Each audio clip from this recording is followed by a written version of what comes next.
Hey David, I'm gonna guess you feel a little fortunate there, getting out of that one the way you did, and also you used the term opportunistic throughout this 4 game series. Can you talk about that a little bit too? Yeah, I mean, it's been a funny series because we've gotten leads and we've obviously let them creep back in, and it's a tough matchup. I mean, they're fast. I mean, there aren't many teams that we feel match our speed or can skate with us. They're certainly one of them, and they're going to get people fits moving forward. I mean, I know I've said this throughout this whole thing, and it wasn't just coach talk. I mean, Buffalo just beat Pittsburgh today. So these are not going to be easy games. And when you've got players in a lineup like New Jersey has, who are trying to carve out a career, playing with the effort they do and the way they compete, it's going to make life hard for people. And 3-0. I thought we had a good second period. The goal at the end of the second kind of gave them momentum, and next thing you know, it's 3-3. And we found a way to get it done. Playing a team 4 times in a row and you come out with 4 wins. I don't care what it looks like. I don't care, how many leads you blew. I don't care. It doesn't matter. It really doesn't. You find ways to win, and that's what we did. Now, that being said, we certainly understand that if we're going to have success, we've got to play better. And we know that. That's not lost on us. That's not lost on the coaches, and I don't think it's certainly lost on any of the players. So, but that team's going to give people fits, and Lindy's got them going.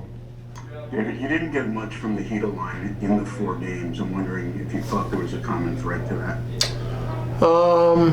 Yeah, Larry, I think that when you get ahead in a game, sometimes young players change their mindset. And, I just think that against a team like that, they test your competitiveness, they test your speed, they test you to play fast.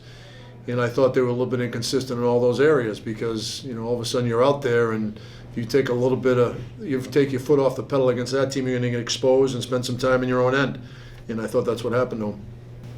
Dave, can you tell us a little bit about your thinking about going with Alex and also, and putting him back in? It looked like a pretty scary injury at the end of the period, and I guess he was good to go, and you put him back in. And so, can you just talk about the decision to go with him, the decision to put him back in, and how you thought he played? Well, we obviously went with him because back-to-back games. Shesty's track record, Georgie's, I think he's 19-4 with 4 days rest over the last 2 years. I mean, it just really, he's a good goalie. This isn't like we feel like we have to keep playing Shesty over and over again, although Shesty certainly has elevated his game. But, Georgie earns an opportunity to play, and you're going to need 2 goalies down the stretch here. There's a lot of hockey played in a short period of time, and, we've got a lot of faith in Georgie. I trust Georgie. And as far as his injury, it was something that's happened in the past.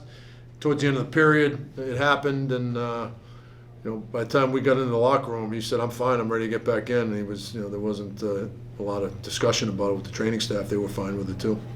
David, what went into the decision to scratch Hayek and play Boteto? I know Boteto was injured for a bit and then he had a baby. Was his long layup more due to those outside factors or wanting to get Hayek time? Well, I just think Libor's game has dropped just a little bit, and Libor puts a lot of pressure on himself, and sometimes the best thing to do is maybe take a step back. And I've kind of liked what I've seen out of Boteto, even though we don't practice a lot. We think he gives us a little bit of a calming influence back there, makes good decisions with the puck. So that was the thought process there. Coach, how encouraging is it to see someone new kind of stepping up almost every night? Butchie yesterday, Mika today, Panarin on several nights, Krasov gets his first tonight. How encouraging is that during this, this run down the stretch here? Well, if you're going to make the push we need to push, you need everybody contributing. And it can't be just a line. It can't just be a couple players. It needs to be everybody. And usually what happens is players take turns in making a difference night in and night out. It can't just be a line or a guy. So that's kind of what we have going right now. I was going to say the counterpoint to the Heat line not producing was you were carried by your big guys through this series. And so how does that set you up for the rest of the year, do you think?